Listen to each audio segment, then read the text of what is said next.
Hey guys, what is up? Welcome back to my channel. If you're new here, welcome. My name is Kayla, also known as Thrifty Mom of Two here on this YouTube channel. I am a full-time reseller. I sell on Poshmark, Mercari, and on eBay, and I make a lot of YouTube videos here, just kind of going over my journey, tips and tricks, things I've learned along the way, and I like to share those with you guys. Today's video is actually going to be a part of a series that I started, I think in October, and I was meaning to put a video up every single month, but I didn't film very much in November, so I apologize that I didn't get this video up sooner, but I am filming it today, and this is going to be episode 2 of my reseller storytime talk, where we kind of go over some of the nitty-gritty, not so fun sides to reselling. But again, like I've said, I want to keep this channel positive, and I'm going to be sharing these not so fun things in more of an educational way. I am going to share a real story, something that actually happened to me, but also kind of share how I handled it, what I learned from the situation, and then maybe what I would do different next time. Just kind of talk through things, because this stuff really does happen when you're reselling online. So I do think it is good to talk about it. So if you didn't catch episode 1, definitely go back through some of my videos. That it was titled something like my most embarrassing reselling mistake ever, something like that. And that was episode 1 of this series. This episode, we're actually going to be talking about one of the most dreaded, I guess, things that can happen to you if you do sell online, and that is scams. We're gonna go over scams, common scams that I have seen, and then I actually am going to share a story that recently happened to me where I truly believe that a buyer was trying to scam me, how I was able to win the case. I did, spoiler alert, I did win the case. Okay, so before we get into the actual story that I wanted to share with you guys today, I first just wanted to talk about some common scams that can happen on these secondhand selling platforms like Poshmark, Mercari, and eBay. These are just scams that I have either heard about from other resellers or maybe have experienced firsthand myself. So one of the first ones I wanted to talk about that happened to me when I was new, this actually is primarily a scam that happens on eBay, but this did happen to me as a new seller on eBay, and that is where somebody will offer you more money than what you have the item listed for, which already kind of signals some red flags. If you have a buy it now price and somebody's sending you an offer above your buy it now price, I mean, that's honestly just really strange right then and there. I can see though how as a new seller that may be kind of exciting and you want to accept that offer, but just know that that is a scam. A lot of times after that, they will ask to pay you off of the platform, either pay you directly or send you a check in the mail or something like that. And it's all just really sketchy from there. It's definitely a scam, so don't fall into that trap. To kind of go along with that, and this can happen on any platform, if a buyer ever asks to take the transaction off of the platform you're selling on, I highly recommend not to do that unless it's somebody you know and you're doing like a private sell through PayPal, maybe from your social media following or something, and you feel comfortable doing that. But for the most part, if anybody contacts you and wants to take a transaction off of the platform, it's most likely a scam, and I would just refrain from doing that. As good as it may sound, even if they're offering to pay you more money or there's no site fees, 9 times out of 10, probably 99.99 times, it is going to be a scam. So just keep all of your transactions on whatever site you're selling on. That way you are protected through that platform's seller protection. Okay, another scam that I have heard people talk about, this one has never happened to me, but I just wanted to mention it so that you guys are aware, is where a buyer will purchase something that they already own. I saw a story here on YouTube. I wish I could remember whose channel I watched it on. It was so long ago, but a girl had sold a pair of leggings to somebody who actually already owned those leggings, but the pair they had, they wore out, so they were looking for a new pair. Her pair was in great condition. She sent it off just like you normally would with a sell. And then the buyer opened up a return case claiming that there was damage on the item. She posted photos of some holes in the legging and then sent her back the used old pair of the same leggings. And unfortunately, this seller wasn't able to prove that those were not the leggings they sent her because they looked exactly the same, just with holes in them. So I don't think this happens commonly, but definitely keep in mind that this can happen. One thing I would recommend doing is just to be very detailed in your descriptions and photos. Take as many photos of every single item that you can and post those photos. I take multiple angles of every single item, front, back, sides, bottoms of things. I take close-up photos, I take a far away photo, I just take all types of photos. Okay, and then the last scam that I wanted to talk about before we get into my story, what recently happened to me, is a scam that can happen, and I truly believe this scam may also have happened to me in the past. I can't say with 100% certainty that this buyer did this to me, but I do believe they did, I guess is what I'm trying to say. And before I tell you what that is, I just want to make it clear that there is a difference between a buyer that is intentionally trying to scam you and a buyer that is just trying to get a return approved because they have buyer's remorse or maybe an item doesn't fit or something like that. Some buyers will make up crazy excuses to return an item because they know that a lot of these selling platforms will not allow returns based off of fit. I think I had one person, one of the ones that always sticks out in my mind is I had a person, I sold a top that was pre-owned, but it was in very, very good condition. And I truly believe this item just did not fit this person. They opened up a claim, posting a photo that there was a string hanging off the bottom hem of the shirt. This is like one of those extra little threads that you could easily clip off with a pair of scissors and it would do absolutely no damage to the top. Just ridiculous, but I could tell that they were just not happy with the top or they didn't like the way it fit them. Whatever the reason was, they had buyer's remorse. They just wanted a return. I think there is a clear difference between that type of case being opened against you and a scam.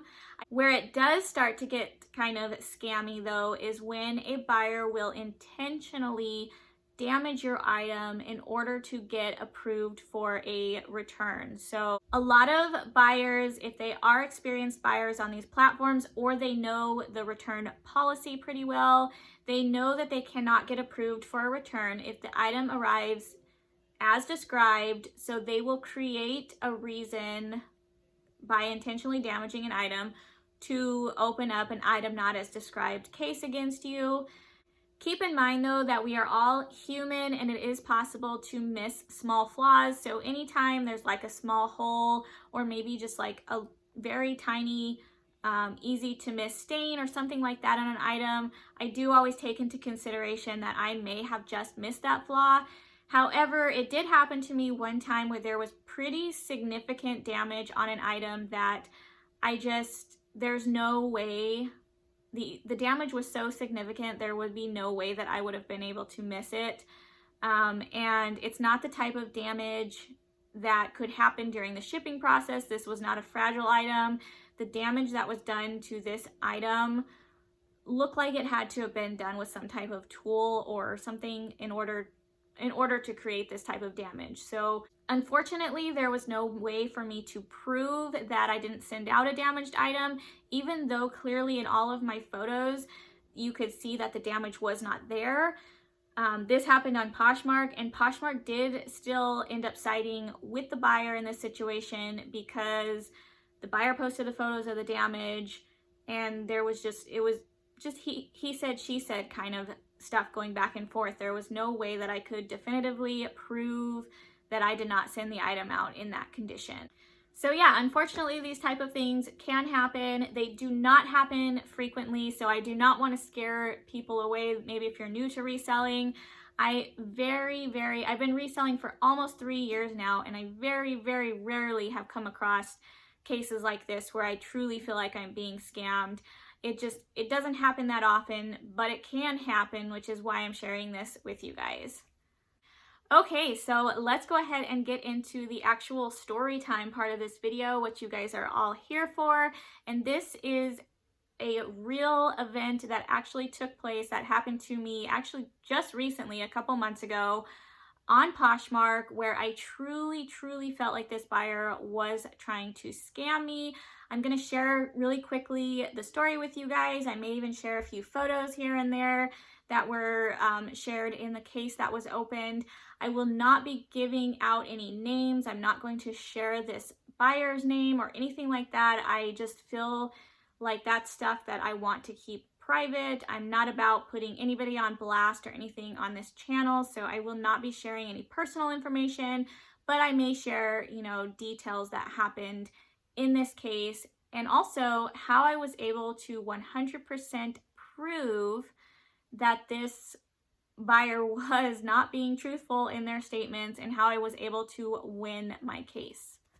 Okay, so first of all, I'm just gonna pop up somewhere on the screen the item that sold. This was a pair of Cole Haan, I think they were called like the Explorer hiking boots, 0 grand hiking boots, something like that. I'll post them somewhere on the screen. They sold for $100 on Poshmark, which was a pretty big sell. I mean, anything that sells for $100 is a pretty big deal, which is another reason I fought so hard to win this case, because it was not a small dollar case. You guys may recognize this pair of boots from my Nordstrom Rack haul. I purchased these brand new with tag. They did not come in an original box, but they were brand new. They still had a tag attached to them, and that's how I advertised them to sell them. So I made the sale, shipped the item out, everything was great until I received that dreaded notification on Poshmark that a case had been opened against me. I figured, because I knew that these boots were brand new and I didn't think there was any flaws or anything with them, I checked them over really good. I figured it was just a case of buyer's remorse where maybe they just didn't fit, so the buyer was going to try to somehow return them. So I opened up the case. This was like midday on a Wednesday. The days are important in this story, so there's a reason I'm telling you what day it was. But it was like midday on a Wednesday. I opened up the case and the buyer wrote something along the lines of they wanted to return the boots because the color did not match the color of the boots in my photographs. So that sounds like a buyer's remorse case right off the bat. To me, that's exactly what I thought it was. I didn't realize there was any like scamming going on at this point. Depending on the lighting in the room that you take the photograph in, if you take a photograph of an item in a darker room, the color of the item is going to look darker than if you use well-lit lighting, and so on and so forth. So the buyer posted this photo. I'll post it up on the screen somewhere.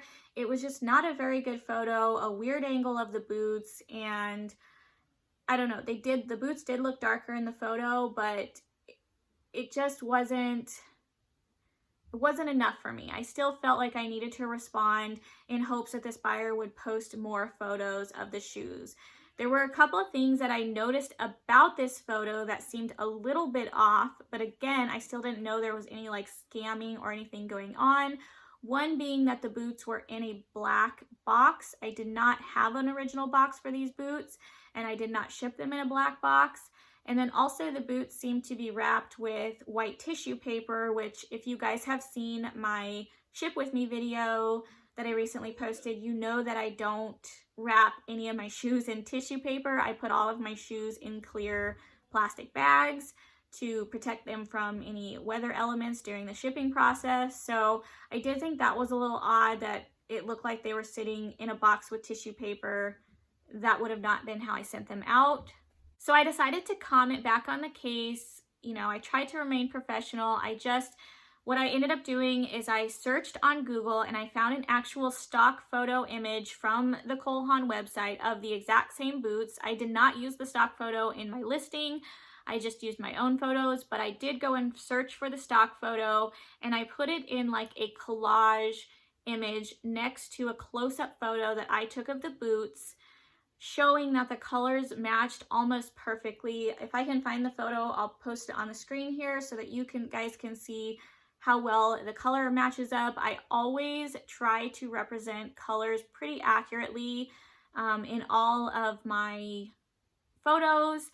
I know how important it is not to over edit your photos, but I do use really well lit lighting. So you can see how, though, in my photo, the colors of the boots match almost perfectly to the actual stock photos of the boots that the original company, the Cole Haan website, used to advertise this color. So all I did was I posted that, and I kindly just wrote that I, take my photos in well lit lightings. I take multiple angles, close up, far away photos to accurately represent the color of my items. Okay, so after I did that, the buyer did come back and they just kind of reiterated what they said before, that the color of the boots did not match. However, they did post more photos, which is what I was hoping for, so I could get a better view of what the buyer was seeing with the color of these shoes, or what they were going to be posting about. And then the buyer also claimed that not only was the color of the boots, the outside of the boots different, but the inside lining was a different color, the shoelaces was a different color, and then there was like a faux Sherpa around the top rim of the boot, and they said that was also a different color, and they posted photos of those as well. As soon as I saw these photos, you guys, if I can find them, I'll post some of them on the screen. As soon as I saw these photos, I knew that this was starting to look almost like a scam, because those were not the boots that I sent, and there was no way that I could have accidentally sent that shoe, because I had never even seen, owned, or been in possession of the shoe that the buyer was posting photos of. Here's the kicker, you guys, though. These were the exact same boots. They were the Cole Haan Explorer hike boots, but they were in a totally different colorway. I actually went back to the Cole Haan website and I looked at the other colorways of the boots that they had, because they have the same style in multiple colorways, and the boots that she was posting photos of were actually a boot that Cole Haan sold. They sold them in that exact colorway, but they were not the ones that I sent her. So immediately I started thinking, okay, this person bought these boots in the dark brown color. I had them in like a light taupe, and maybe they wanted the light taupe version. So they purchased them from me thinking that they could just swap them out and kind of pull a fast one on me, I guess. So of course I wanted to try to defend myself in this case. I just took my photos, and I put them next to photos she posted. The inside lining of the boots she was posting was brown. I luckily had a picture of the inside of the boots that I posted. The inside lining was gray. The Sherpa was two different colors. The shoelaces were two different colors. And I just kind of basically reiterated what she was saying, but in my defense, I was saying, look, this is the only pair of these boots I have ever had. I have never been in possession of the boots you're posting photos of, and just kind of said, this is the pair I sent you, not the pair that you're posting photos of. However, I realize at this point, you guys, it still looks like a he said, she said, or she said, however you want to put it. It still looks like one of those cases. And I know from Poshmark support, their customer support team that's reviewing these cases, I can see how it could be very confusing or difficult to side with the buyer or the seller in this case. And I honestly think a lot of times in these he said, she said cases, they do end up actually siding with the buyer instead of the seller. So at this point, you guys, I'm kind of irritated. I had a strong feeling that I had lost this case, that there was no way that I could definitively prove that this was not the pair of boots that I sent this person, when it dawned on me that, like I said, the days are important here. I had just shipped these boots out Monday afternoon. It was a sale that came through over the weekend, and I ended up shipping all of my items from the weekend that following Monday afternoon. And this was like midday on a Wednesday when the case was opened against me. So it is definitely possible for somebody who lives close to me, like maybe in the same state or in a very close neighboring state, to receive an item that quickly. But it kind of just, I don't know, in the back of my mind, I'm thinking, wow, this person got these boots really quickly. Let me see, you know, where I shipped them to. How close are they to me? And I looked up the tracking information, and this is where I found my proof, you guys. When I looked up the tracking information, this buyer actually lived all the way in New York. I live in California, so completely opposite sides of the country, and they were going all the way to New York. So there was no way that this person received these boots that quickly. I checked the tracking number, and the boots were still en route to the buyer. They had actually been scanned in a totally different location, totally different state that same day, and the estimated delivery date wasn't until Friday. So this happened on a Wednesday when they opened the case. They were scheduled for delivery that following Friday. So I knew this was the information that I needed, that if I posted about this in the case, that I could prove that the buyer was not posting photos of the boots I sent her because she had not received the boots I sent her yet in the mail. So I did just that. I uploaded the tracking information, posted all of that into the case, and just explained that there's no way you're posting photos of the boots I sent you because you don't have them yet. And I was thinking at this point, well, maybe the buyer made a mistake. Maybe they ordered from somebody else and they would admit to that mistake, that they opened up a case, you know, against the wrong order or something like that.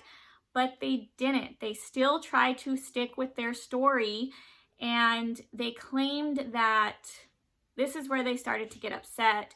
They called me a fraud as a seller. They claimed that I was making false tracking numbers and that this was the real tracking number, and they posted a photo of a label, a UPS label, not even a USPS. They posted a photo of a UPS label saying this is the true tracking number for the item, and that I was trying to scam them, I guess, is what they were trying to claim. So now with this new information and what the buyer was saying, I knew that this buyer was not familiar with the shipping or the tracking through Poshmark. I went back and looked at their Poshmark page, and they were not a seller. They had never sold anything on Poshmark, so I knew they didn't actually know the ins and outs of how it exactly worked. And it almost looked like they didn't have any reviews either, so it didn't look like they bought anything maybe ever off of the platform either. So what I'm thinking happened is they purchased the boots from me with the intent of swapping them out, and as soon as they got the email notification that the boots had shipped, they knew they were on the way. So they prematurely that Wednesday opened up the case against me to get their money back, even though they hadn't received the boots yet. That's really the only reason that I could think of as to why they would have opened the case early like this, is I just don't think they truly understand the shipping process through Poshmark.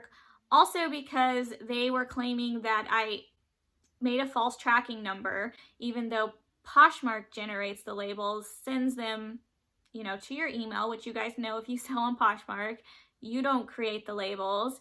And they only allow shipping through USPS. This buyer was trying to claim that I made a false tracking number and I actually shipped the shoes through UPS, which I would never do because this buyer paid for the shipping. So there would be no reason for me to pay more money out of my pocket to create and ship a label or ship an item through UPS. And I don't use UPS. I only ship through USPS. So I don't know. The whole thing was just weird. So basically I just commented back and I said, you know, Poshmark has access to all of the tracking information. They are the ones that generate the labels, and, you know, they could look this information up themselves. And also that Poshmark only uses USPS as a shipping method, and, you know, that I would not have shipped them outside of that through UPS. I then went back into my email and I took a screenshot of the actual shipping label that they send you that had her information, her name, her address, and then my information, you know, in the corner. It also had the same tracking number on the bottom with the Poshmark logo. You guys know what they look like, the Poshmark shipping labels. I took a screenshot of that and posted that for this buyer to see, like, look, here's our information all on one label with that tracking number. This is what Poshmark gave me to ship your package. And I think at this point, this buyer was just angry. I mean, they had no way, they had nothing else they could say at this point, really. I mean, I had proven without a doubt they were lying or not being truthful because they had not received the boots yet. So at this point, they just start saying just weird things, like saying that my photos were blurry, they couldn't read the label, yada, yada, yada, whatever. Just basically saying anything because I think they were just upset. So I stopped commenting on the case at this point. I knew I had said what I needed to say. I'd proven my case. And I was like 99.99% sure Poshmark would now side with me since I had the proof I needed. Although, you know, there's still a little bit of doubt in there because I have had some cases that I didn't think would get approved before. So, you know, a little bit of doubt. But sure enough, Poshmark ended up siding with me in this case, and I got the funds for the boots released to me, and everything ended up working out just fine, which I am super thankful for. I do truly believe, though, that if this buyer would not have prematurely opened up a return case, it would have been a lot harder for me to prove that I did not send her those boots. Because again, it's like a he said, she said thing, and I just don't know who they would have sided with if that would have happened. So some scammers are just really good at what they do. And so unfortunately, if something like that happens, sometimes you just have to write those off as losses. In any business, there's always going to be some losses, but you know, you're going to have way more wins, way more wins than losses. So it will definitely offset that, and you can just kind of sweep those under the rug, just kind of write them off as losses, and just keep going, keep grinding, keep working hard at your business, and you will still come out on top.